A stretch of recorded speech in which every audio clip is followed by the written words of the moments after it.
Amigos de Cara a Cara, bienvenidos a este su espacio de entrevistas. En esta oportunidad, pues estamos estableciendo un contacto con el escritor y profesor de historia de la Universidad Central de Venezuela, Pedro Benítez. Pedro, bienvenido a Cara a Cara por Impacto Venezuela. Mildred, muchísimas gracias por esta oportunidad, un gusto. Bueno, el tema que vamos a tratar es Colombia. ¿Por qué? Porque vienen elecciones presidenciales, ya fueron a primarias y los candidatos que están figurando o el que está punteando hasta este momento es de izquierda, que es Petro. Entonces, ¿qué le espera a Venezuela? Que actualmente tiene, o sea, las relaciones están quebrantadas entre los gobiernos actuales, Iván Duque y Nicolás Maduro, pero ¿qué le espera a Venezuela si llega a ganar una persona de izquierda en Colombia? Bueno, Mildred, la izquierda colombiana está a punto de lograr por los votos lo que nunca consiguió por las armas. Creo que va a ser un paso que tarde o temprano iba a ocurrir en la democracia colombiana, que finalmente un sector, una candidatura que viniera de ese sector ganara. Ahora, en la izquierda colombiana hay muchas personas, muchos líderes. En este caso está punteando las encuestas y es favorito. Incluso creo que tiene el chance de ganar en la primera vuelta, cosa que no había ocurrido desde la victoria del presidente Álvaro Uribe Vélez hace ya más de una década. Es que el caso de Gustavo Petro ha sido una persona con un pasado muy cercano al chavismo, particularmente al presidente Chávez, y tiene una serie de conexiones que él ahora trata de negar, y además él tiene un estilo populista le suena, a los venezolanos nos suena mucho Y lo a la están experiencia que tuvimos con el investigando presidente también Chávez. lo están investigando por financiamiento, por haber presuntamente recibido financiamiento del chavismo. Bueno, eso no me extrañaría porque tú recordarás que ya en la época del expresidente Chávez, desde Venezuela, se creó una gigantesca red de financiamiento a campañas electorales. Ahí entró los Kirchner en Argentina, entró Rafael Correa en Ecuador, entró el PT de Brasil en la campaña del 2002. En Honduras, es decir, es una red muy amplia, y no me extrañaría que Petro, que ya ha sido candidato 2 veces, haya recibido algún tipo de financiamiento por esa vía. Ahora, tú me preguntabas qué va a pasar. Mira, creo que independientemente de quién gane las elecciones en Colombia, o sea, que el gobierno que suceda, Iván Duque, va a venir algún tipo de restablecimiento de las relaciones diplomáticas y consulares entre Colombia y Venezuela de manera plena, y una apertura de la frontera. ¿Por qué? Porque no queda más remedio, no hay otra. Es decir, compartimos una frontera que es más larga, Mildred, que la que tienen Ucrania y Rusia. La frontera que hay entre Venezuela y Colombia, que además es una frontera que, como todos sabemos, en los dos países es un tercer país. Yo tuve oportunidad de pasar hace poco por el puente Simón Bolívar, a pie, como lo hace la mayoría, y tú ves gente niñitos y niñas que vienen de las escuelas en Cúcuta, pero viven en San Antonio, o gente que vive en Cúcuta y trabaja en San Antonio. O sea, hay un cruce permanente, y realmente es una situación, bueno, quien ha perjudicado más es a los más pobres, a los que más necesitan. De modo que yo creo que lo que va a venir, independientemente que gane o no Petro, es algún tipo de restablecimiento pleno de las relaciones plenas entre los dos países. ¿Qué está pasando actualmente en la sociedad? Porque muchas personas, y lo digo porque lo leo a diario en los comentarios en las redes sociales, aunque yo sé que eso no es toda Venezuela, pero bueno, te da una noción de lo que piensa la gente.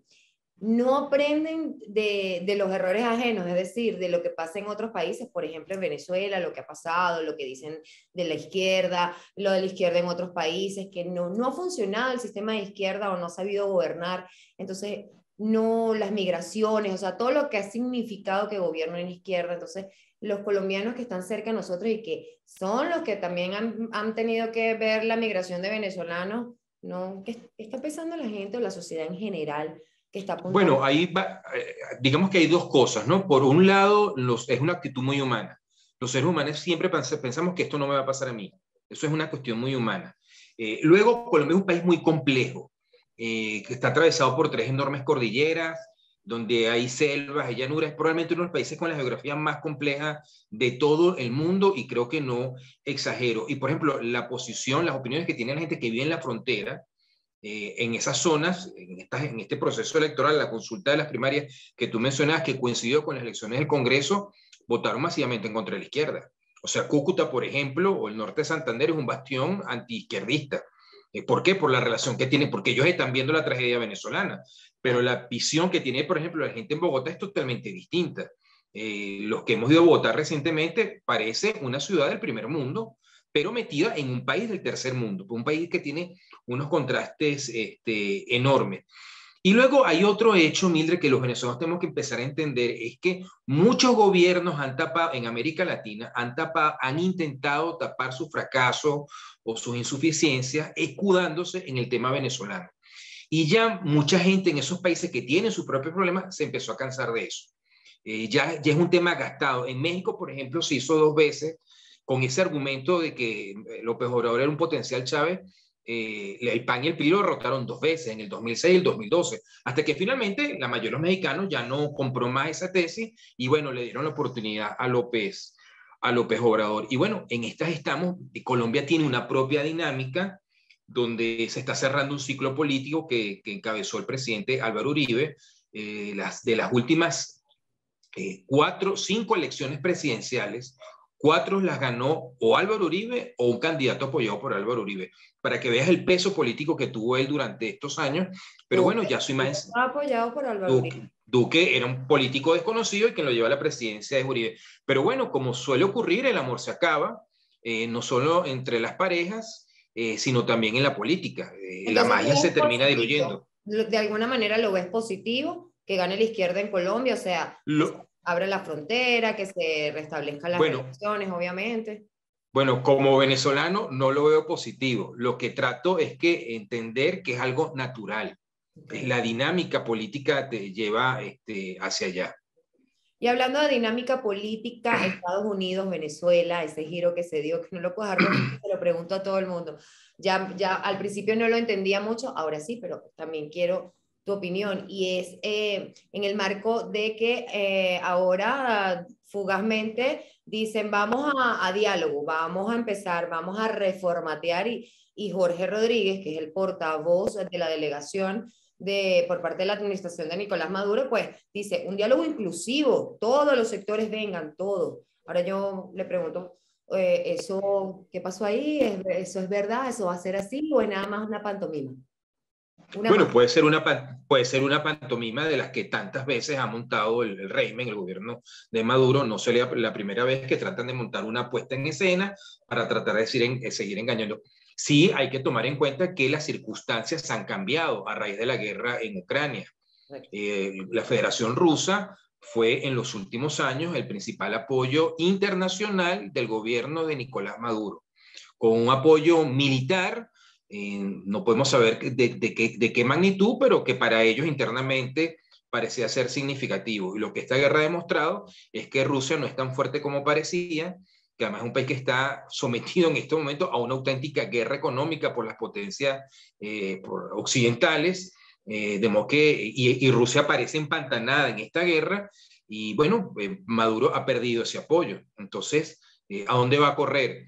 Y por otro lado, el gobierno de los Estados Unidos, por distintas razones, escoge siempre que es normal en la política, escoger entre un mal mayor y un mal menor. Bueno, Maduro les parece un mal menor en estos momentos, no les gusta, no les simpatiza, pero el enemigo principal en estos momentos es Vladimir Putin. Si le pueden quitar esa leva a Putin, lo van a hacer. Y sí me gustaría anotar, si me lo permites, Mildred, que claro, esta movida de la administración Biden hacia el gobierno de Maduro es una advertencia a la oposición venezolana, una seria advertencia. En la política, y sobre todo en la política a esos niveles, no hay amigos, hay intereses. La oposición venezolana, la que se ha nucleado en torno a lo que denominamos el interinato o el G4, ahora dicen G3, no sé cómo están las cosas ahí dentro, tú me podrás informar mejor, se ha casado, toda su legitimidad la ha apostado al apoyo norteamericano. Bueno, ¿qué ocurre si mañana Estados Unidos le quita el respaldo? Quedan en el aire. Entonces, el cambio político, y siempre insisto en esto, lo tenemos que construir los venezolanos dentro de Venezuela con todas las enormes dificultades que eso tiene, estamos claros en eso, pero es que no tenemos otra alternativa, porque mañana en Colombia cambia el gobierno o la administración Biden, por una cuestión de cálculo geopolítico, tiene que cambiar sus prioridades y tú te quedas en el aire. Bueno, eso es finalmente lo que está ocurriendo. Tú me dices que esto es una advertencia por parte del gobierno de Biden. Juan Guaidó... Yo lo tomaría, discúlpame, yo lo tomaría como una advertencia. Claro.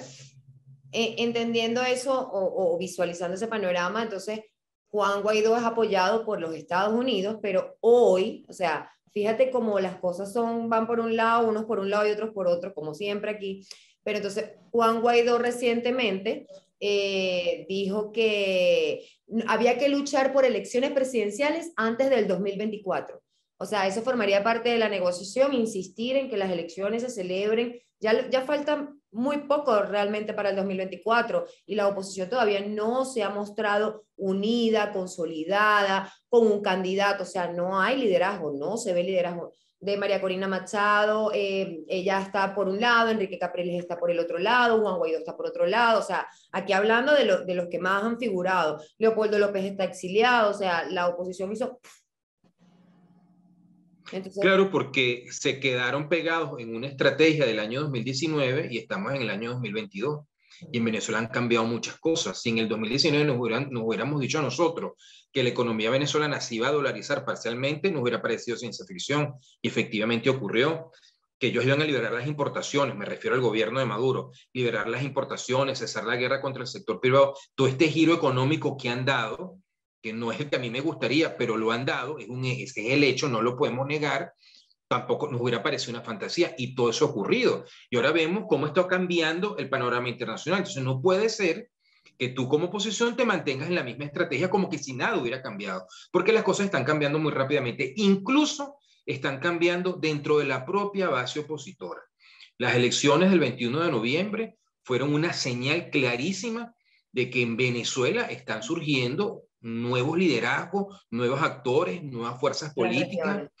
en las regiones, en la propia ciudad de Caracas, no nos vayamos tan lejos, Sí, veamos el resultado del 21 de noviembre. Pues, está claro. bien, el PSUV volvió a ganar, pero el candidato de la MUD o el G4 llegó de tercero, y el candidato, digamos, opositor es un independiente que no está sujeto a la MUD, que fue el caso de Antonio Ecarri, que en algunas parroquias de Caracas duplicó la votación del candidato de la MUD. Vemos lo que pasó en el estado Miranda, que eran esos 4 municipios del estado Miranda, Chacao, Baruto, Latillo, más Petare, eran los bastiones opositores y ahora están en manos de una fuerza política nueva. Y así podemos seguir Pedro, echando pero el cuento por todo el país. claro, pero es que la gente está agotada de la política también. Entonces, ¿para dónde apuntamos si vienen elecciones o no vienen elecciones? Ya esto quedó en manos de los políticos porque los ciudadanos están cansados. Ya uno les habla de política, uno les hace un reporte de lo que dijo un político o algo y la gente no quiere saber, le da a pasar y Sí, no lee. claro. La gente Está está, todos estamos, ahogada porque no hay soluciones. Entonces, Maduro se salió con la suya otra vez, lo salvó la pandemia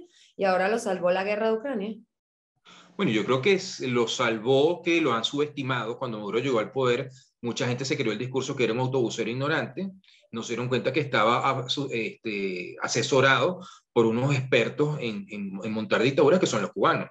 A Maduro se le ha subestimado muchísimo. Yo creo que esa es la cuestión fundamental y no se le puede seguir subestimando. Pero si tú me permites agregar, Mildred, yo diría también que tampoco podemos subestimar el deseo de cambio del pueblo venezolano. Fijémonos lo que ocurrió en el estado de Barinas, lo que ocurrió en todo el eje llanero. La Venezuela más pobre, más abandonada, ahí se metió todo el estado venezolano literalmente, ministros, Invasión del gobernadores, el alto chavismo. mando militar. Ofrecieron de todo y la gente en Barinas no les vendió su voto. Claro. Entonces, en este país hay un enorme deseo de cambio. Lo que pasa es que no, la gente no cree en los liderazgos que tradicionalmente le ofrecieron un cambio, porque no han cumplido con las expectativas que crearon.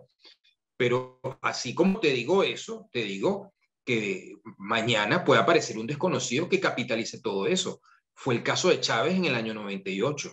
Fue el propio caso de Guaidó en enero del 2019. Nadie sabía, o fuera de los círculos políticos, quién era Juan Guaidó. Y repentinamente, usted se nos olvida, pero Guaidó llegó a tener un apoyo popular por encima del 60%. Él no ¿Crees que la pudo oposición se convertir ponga de eso. acuerdo pronto? Lo veo muy difícil, yo veo que muy complicado, por no decir casi imposible, que esta oposición tradicional, como hemos conocido, se ponga de acuerdo. Es más, yo creo que uno de los cambios que va a ocurrir, que están ocurriendo, que esta oposición con sus formas que se ha desenvuelto, con las caras que conocemos, va a pasar al basurero de la historia. Van a pasar como páginas de un libro que tú te terminaste de leer y lo metiste en la biblioteca y quedará para el recuerdo. Pedro, muchísimas gracias por tu tiempo, por tu análisis sobre la situación. Yo siempre le digo a mi audiencia que este es un espacio sin censura, que aquí pueden encontrar desde un opositor, un chavista, un educador, quien quiera. Y también, pues siempre les digo que no siempre el chavismo o el madurismo accede a este tipo de entrevistas. Lo hemos intentado y lo seguiremos intentando. Aquí todos son bienvenidos porque soy periodista y soy defensora de la democracia y de la libertad de expresión. Así que, Pedro, una vez más, muchísimas gracias por acudir a esta invitación de Cara a Cara por Impacto Venezuela. Gracias a ti, muy amable. Bueno, y a toda mi audiencia les recuerdo que también tenemos una plataforma web disponible para ustedes, www.impactovenezuela.com, y nuestras redes sociales, @impactovt. Yo soy Mildred Manrique, nos vemos en una próxima entrega.